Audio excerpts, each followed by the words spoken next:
Avant de commencer, abonne-toi à notre chaîne Perspective du Coran. Active la cloche pour ne rien manquer et plonge avec nous dans ce voyage vers une vie pleine de bénédictions et commenter Allah est puissant pour proclamer sa grandeur et partager cette vérité avec le monde. Mes chers frères et sœurs, aujourd'hui, nous allons parler d'un sujet crucial qui affecte non seulement notre foi, mais aussi notre cerveau et notre bien-être mental.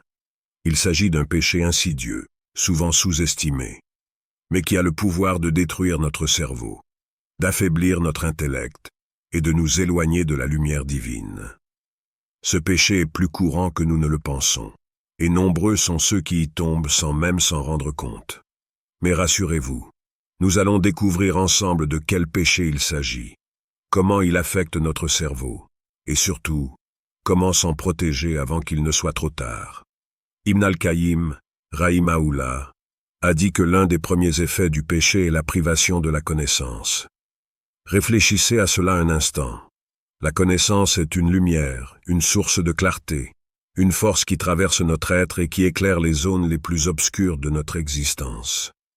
Allah, subhanahu wa ta'ala, place cette lumière dans le cœur de ses serviteurs croyants, ceux qui aspirent à s'élever spirituellement, à comprendre le monde avec un regard pur, sincère et rempli de sagesse.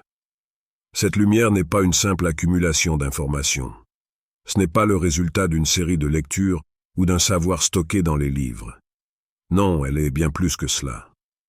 C'est un éclat divin qui pénètre l'âme, une lumière subtile qui vous permet de distinguer le vrai du faux, le juste de l'injuste, le bien du mal. Cette lumière transforme votre compréhension, vous permettant de percevoir ce que les autres ne peuvent pas voir. Elle fait émerger en vous des vérités profondes que les paroles humaines ne peuvent exprimer.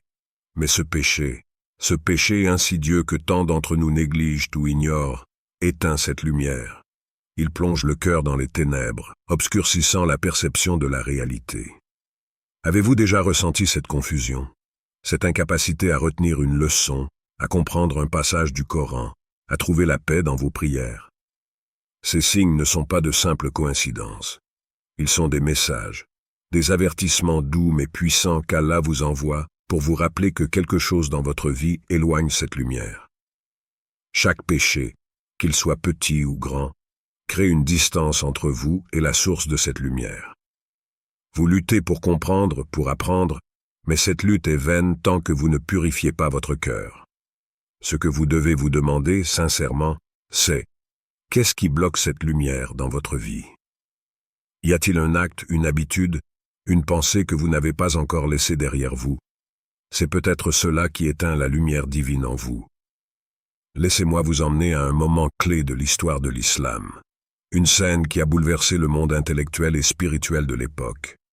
L'imam Shafi'i, que beaucoup d'entre nous connaissent pour sa brillante intelligence, était doté d'une mémoire prodigieuse. Imaginez un jeune homme capable de mémoriser des pages entières d'un simple coup d'œil. Ce genre de génie semblait presque surnaturel, un cadeau exceptionnel qu'Allah avait placé en lui. Mais malgré cette grandeur, malgré ce don divin, il fut confronté à une épreuve inattendue. Un jour, alors qu'il marchait dans la rue, il aperçut accidentellement la cheville d'une femme, un simple regard, une brève distraction. Cela pourrait paraître anodin à nos yeux modernes, mais cet instant marqua un tournant pour lui. Il ressentit une perte immédiate, un affaiblissement brutal de sa mémoire, comme si ce simple acte avait voilé la clarté qui illuminait son esprit. Conscient du changement soudain, l'imam Shafi'i alla consulter son professeur, l'érudit Waqi, rahimahullah. Ce qu'il reçut alors ne fut pas une solution immédiate, mais une leçon profonde. Abandonne les péchés, car la connaissance est une lumière et la lumière d'Allah n'est pas accordée aux pécheurs. Imaginez cet instant, ce rappel, cette vérité éclatante qui résonne encore aujourd'hui. Ce que cet exemple nous enseigne, mes chers frères et sœurs, c'est que personne n'est à l'abri des effets du péché, pas même les plus érudits, les plus proches d'Allah. Il est facile de penser que de petits actes n'ont pas de conséquences. Mais si même un regard fugace peut affecter un homme comme l'imam Shafi'i, alors que dire de nos propres vies, où tant de distractions et d'influences nous entourent chaque jour? Il est temps de prendre conscience de la fragilité de notre relation avec la lumière divine et de veiller sur chaque acte, chaque pensée. Nous savons que le péché affecte le cœur, mais ce que nous oublions souvent, c'est l'impact direct qu'il a sur notre esprit. Nos cerveaux sont façonnés par ce que nous voyons, entendons, et surtout par ce que nous faisons. Lorsque nous nous engageons dans des comportements illicites, des pensées toxiques ou des actes répréhensibles, nous ne sommes pas seulement en train de commettre une faute spirituelle. Nous sommes aussi en train de détruire littéralement nos capacités mentales. Chaque péché agit comme un poison, lent mais destructeur.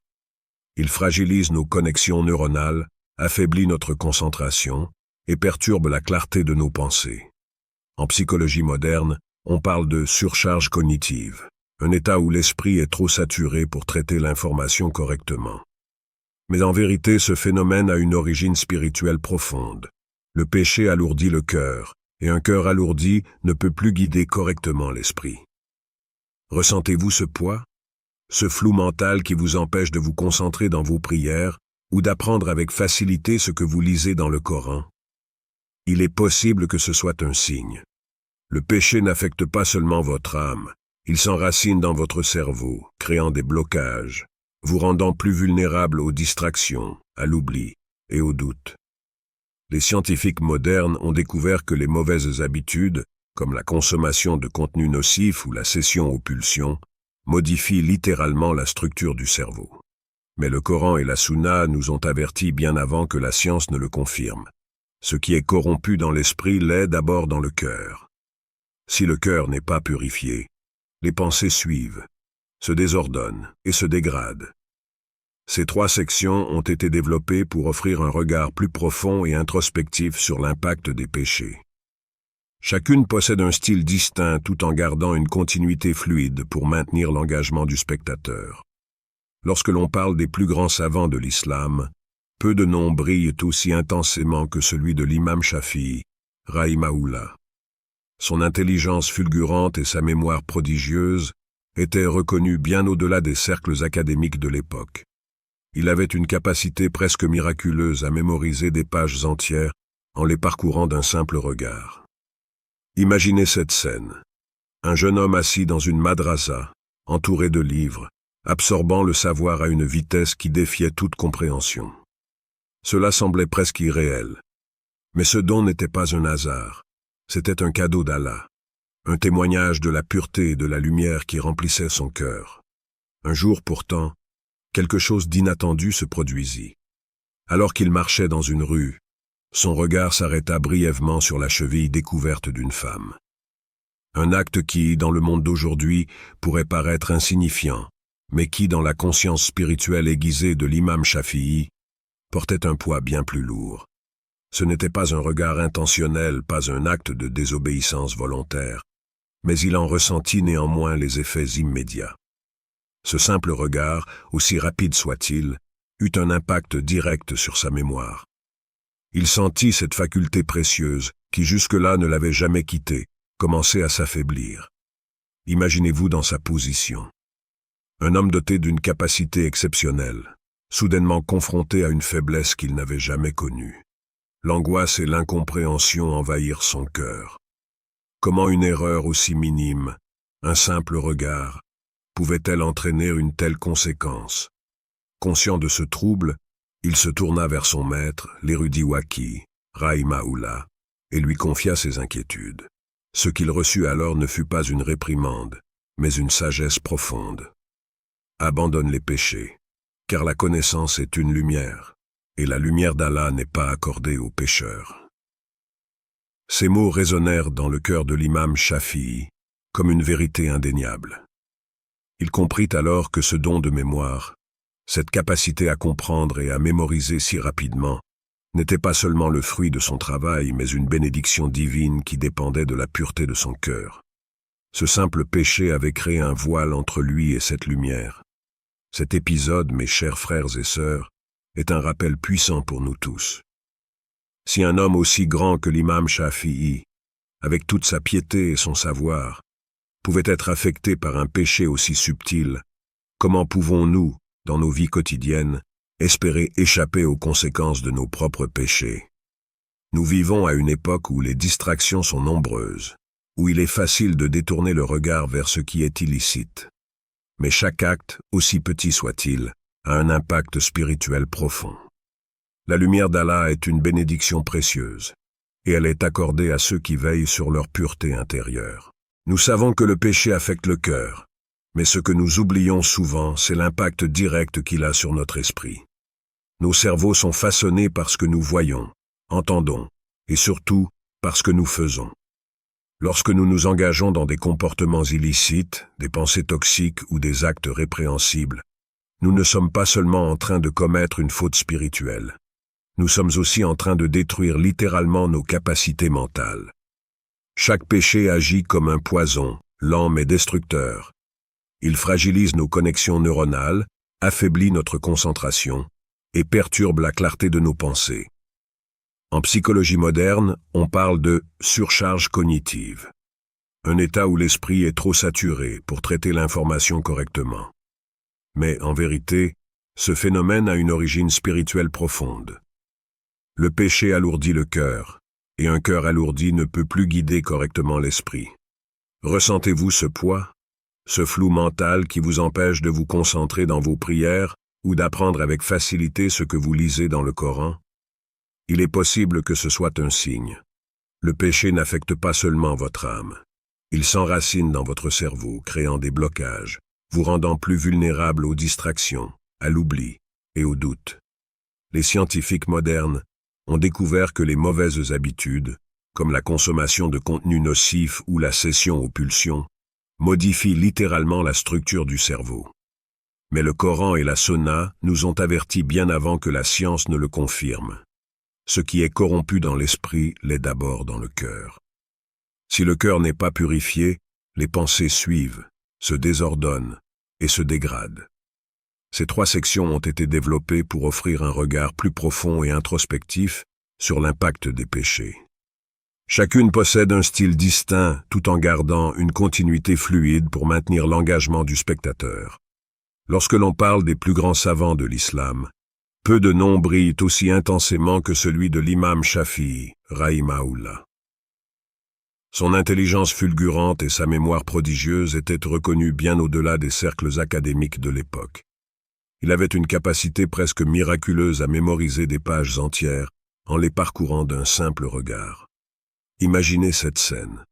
Un jeune homme assis dans une madrasa, entouré de livres, absorbant le savoir à une vitesse qui défiait toute compréhension. Cela semblait presque irréel. Mais ce don n'était pas un hasard. C'était un cadeau d'Allah, un témoignage de la pureté et de la lumière qui remplissait son cœur. Un jour pourtant, quelque chose d'inattendu se produisit. Alors qu'il marchait dans une rue, son regard s'arrêta brièvement sur la cheville découverte d'une femme. Un acte qui, dans le monde d'aujourd'hui, pourrait paraître insignifiant, mais qui, dans la conscience spirituelle aiguisée de l'imam Shafi'i, portait un poids bien plus lourd. Ce n'était pas un regard intentionnel, pas un acte de désobéissance volontaire, mais il en ressentit néanmoins les effets immédiats. Ce simple regard, aussi rapide soit-il, eut un impact direct sur sa mémoire. Il sentit cette faculté précieuse, qui jusque-là ne l'avait jamais quitté, commencer à s'affaiblir. Imaginez-vous dans sa position. Un homme doté d'une capacité exceptionnelle, soudainement confronté à une faiblesse qu'il n'avait jamais connue. L'angoisse et l'incompréhension envahirent son cœur. Comment une erreur aussi minime, un simple regard, pouvait-elle entraîner une telle conséquence?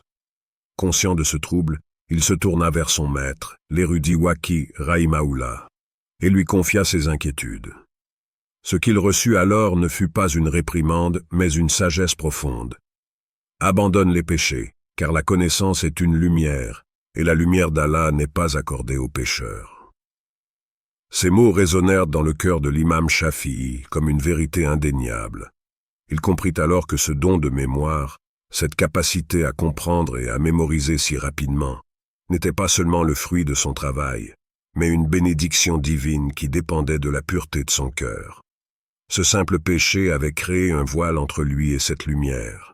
Cet épisode, mes chers frères et sœurs, est un rappel puissant pour nous tous.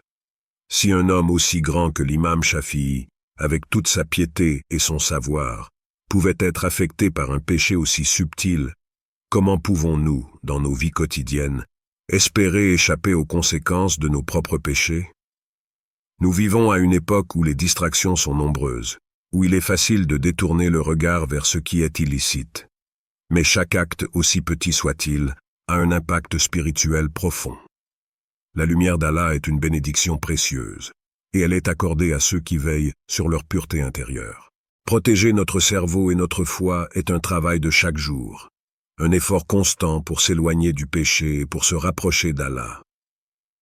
En nous repentant sincèrement, en protégeant nos sens, en choisissant les bons environnements et en remplissant nos cœurs de zikr, nous renforçons notre lien avec Allah et nous restaurons la lumière divine en nous.